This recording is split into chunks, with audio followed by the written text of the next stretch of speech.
देवता बोले, महेश्वरी दुर्गे आपकी जय हो। आप अपने भक्तजनों का प्रिय करने वाली देवी आपकी जय हो। आप तीनों लोकों की रक्षा करने वाली शिवा हैं, आपको बारंबार नमस्कार है। आप ही मोक्ष प्रदान करने वाली पराम्बा हैं, आपको बारंबार नमस्कार है। आप समस्त संसार की उत्पत्ति, स्थिति और संहार करने वाली हैं, आपको नमस्कार है। कालिका और तारा रूप धारण करने वाली देवी आपको नमस्कार है। छिन्नमस्ता आपका ही स्वरूप है, आप ही श्री विद्या हैं, आपको नमस्कार है। ओम नमः शिवाय। कैसे हैं आप लोग? ईश्वर कृपा से आप सब अच्छे होंगे। ईश्वर सब पे कृपा बनाए रखे, सबका कल्याण करे। आज मैं बताने जा रही हूँ श्री शिव महापुराण की उमा संहिता, अध्याय नंबर 47। देवी उमा के शरीर से सरस्वती का आविर्भाव, उनके रूप की प्रशंसा सुनकर शुंभ का उनके पास दूध भेजना, दूध के निराश लौटने पर शुंभ का क्रमशः धूमलोचन, चंडमुंड और रक्तबीज को भेजना और देवी के द्वारा उन सबका मारा जाना। ओम नमः शिवाय, ओम नमः शिवाय, हर हर भोले नमः शिवाय। ओम नमः शिवाय, ओम नमः शिवाय, हर हर भोले नमः शिवाय। गंगाधराय शिव गंगाधराय, हर हर भोले नमः शिवाय। नमः शिवाय, ओम नमः शिवाय, हर हर भोले नमः शिवाय। ओम नमः शिवाय। ऋषि कहते हैं, पूर्व काल में शुंभ और निशुंभ नाम के दो दैत्य थे, जो आपस में भाई भाई थे। उन दोनों ने चराचर प्राणियों सहित समस्त त्रिलोकी के राज्य पर बलपूर्वक आक्रमण किया। उनसे पीड़ित हुए देवताओं ने हिमालय पर्वत की शरण ली और संपूर्ण अभिष्टों को देने वाली सर्वभूत जननी देवी उमा का स्तवन किया। देवता बोले, महर्षि दुर्गे आपकी जय हो। अपने भक्त जनों का प्रिय करने वाली देवी आपकी जय हो। आप तीनों लोकों की रक्षा करने वाली शिवा हैं, आपको बारंबार नमस्कार है। आप ही मोक्ष प्रदान करने वाली पराम्बा हैं, आपको बारंबार नमस्कार है। आप समस्त संसार की उत्पत्ति, स्थिति और संहार करने वाली हैं, आपको नमस्कार है।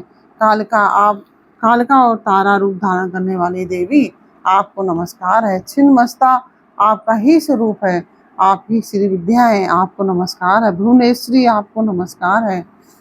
भैरव रूपणी आपको नमस्कार है। आप ही बंगलामुखी और धूमावती हैं, आपको बारंबार नमस्कार है। आप ही त्रिपुर सुंदरी और मातंगी हैं, आपको बारंबार नमस्कार है। अजिता, विजया, विजया, मंगला और विलासनी, ये सभी आपके ही विभिन्न रूपों की संज्ञाएं हैं। इन सभी रूपों में आपको नमस्कार है। दोग्ध्री यानी कि माता अथवा कामधेनु रूप में आपको नमस्कार है। घोर आकार धारण करने वाली आपको नमस्कार है। अपराजिता रूप में आपको प्रणाम है। नित्या महाविद्या के रूप में आपको बारंबार नमस्कार है। आप ही शरणागतों का पालन करने वाली रुद्राणी है, आपको बारंबार नमस्कार है। वेदांत के द्वारा आपके ही स्वरूप का बोध होता है, आपको नमस्कार है। आप परमात्मा हैं, आपको मेरा प्रणाम है। अनंत कोटि ब्रह्मांडों का संचालन करने वाली आप जगदम्बा को बारंबार नमस्कार है। देवताओं के इस प्रकार स्तुति करने पर वरदायिनी एवं कल्याण रूपी गौरी देवी बहुत प्रसन्न हुई। उन्होंने समस्त देवताओं से पूछा, आप लोग यहाँ किसकी स्तुति करते हैं? उन्हीं गौरी के शरीर से एक कुमारी प्रकट हुई। वह सब देवताओं के देखते देखते शिव भक्ति से आदर पूर्वक बोली, माँ, ये समस्त स्वर्गवासी देवता निशुभ और शुभ नामक प्रबल दैत्यों से अत्यंत पीड़ित हो अपनी रक्षा के लिए मेरी स्तुति करते हैं। पार्वती के शरीर कोश से वह कुमारी निकली थी, इसलिए कौशिकी नाम से प्रसिद्ध हुई। कौशिकी ही साक्षात शुंभासुर का नाश करने वाली सरस्वती हैं। उन्हीं को उग्र तारा और महोग्र तारा भी कहा गया है। माता के शरीर से स्वतः प्रकट होने के कारण वे इस भूतल पर मातंगी भी कहलाती हैं। उन्होंने समस्त देवताओं से कहा, तुम लोग निर्भय रहो, मैं स्वतंत्र हूँ, अतः किसी का सहारा लिए बिना ही तुम्हारा कार्य सिद्ध कर दूंगी। ऐसा कहकर वह देवी तत्काल वहां अदृश्य हो गई। एक दिन शुंभ और निशुंभ के सेवक चंड और मुंड ने देवी को देखा। उनका मनोहर रूप नेत्रों को सुख प्रदान करने वाला था। उसे देखते ही वे मोहित हो शुद्ध बुद्ध खो कर पृथ्वी पर गिर पड़े। फिर होश में आने पर वे अपने राजा के पास गए और आरंभ से ही सारा वृतांत बताकर बोले, महाराज, हम दोनों ने एक अपूर्व सुंदरी नारी देखी है, जो हिमालय के रमणीय शिखर पर रहती है और सिंहासन पर और सिंह पर सवारी करती है। चंडमुंड की यह बात सुनकर महान असुर शुंभ ने देवी के पास सुग्रीव नामक अपना दूत भेजा और कहा, दूत, हिमालय पर कोई अपूर्व सुंदरी रहती है, तुम वहां जाओ और उससे मेरा संदेश कहकर उसे प्रयत्न पूर्वक यहाँ ले आओ। यह आज्ञा पाकर दानव शिरोमणि सुग्रीव हिमालय पर गया और जगदम्बा महेश्वरी से इस प्रकार बोला। दूत ने कहा, देवी, दैत्य शुंभ असुर अपने महान बल और विक्रम के लिए तीनों लोकों में विख्यात है। उनका छोटा भाई निशुंभ भी वैसा ही है। शुंभ ने मुझे तुम्हारे पास दूत बनाकर भेजा है, इसलिए मैं यहाँ आया हूँ। सुरेश्वरी, उसने जो संदेश दिया है उसे इस समय सुनो। मैंने सम्रांगण में इंद्र आदि देवताओं को जीतकर उनके समस्त रत्नों का अपहरण कर लिया है। यज्ञ में देवता आदि के दिए हुए देवभाग का मैं स्वयं ही उपभोग करता हूँ। मैं मानता हूँ कि तुम स्त्रियों में रत्न हो, सब रत्नों के ऊपर स्थित हो, इसलिए तुम काम जनित रस के साथ मुझको अथवा मेरे भाई को अंगीकार करो। दूत के मुंह से शुंभ का यह संदेश सुनकर भूतनाथ भगवान शिव की प्राण वल्लभा महामाया ने इस प्रकार कहा।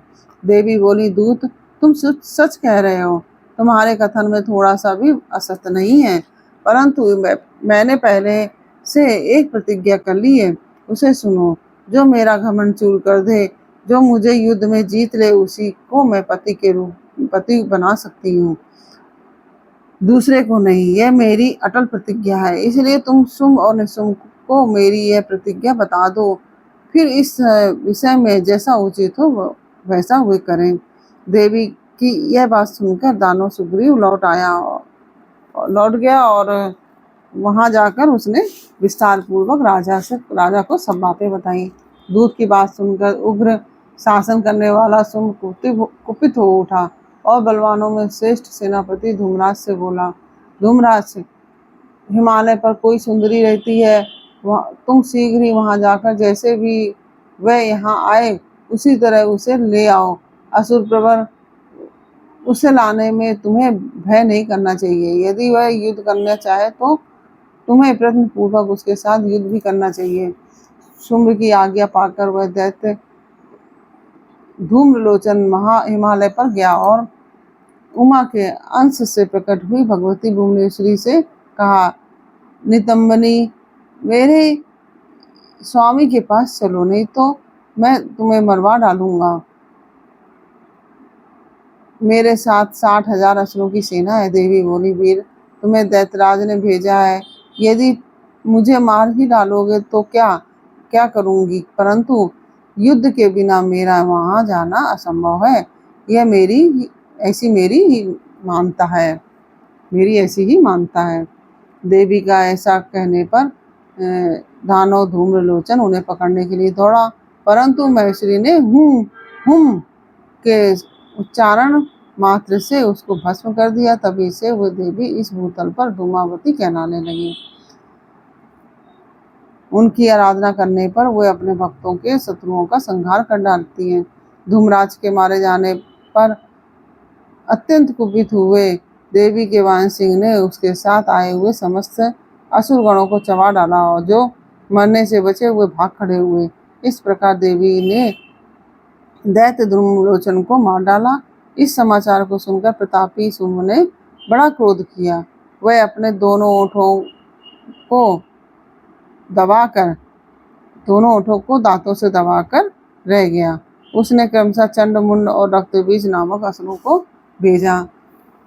आज्ञा पाकर वे दैत्य उस स्थान पर गए जहाँ देवी विराजमान थी। अणिमा आदि सिद्धियों से सेवित तथा अपनी प्रभा से संपूर्ण दिशाओं को प्रकाशित करती हुई भगवती सिंहवाहिनी को देखकर वे श्रेष्ठ दानव वीर बोले कि देवी, तुम शीघ्र ही शुंभ और निशुंभ के पास चलो, अन्यथा तुम्हें गण और वाहन सहित मरवा डालेंगे।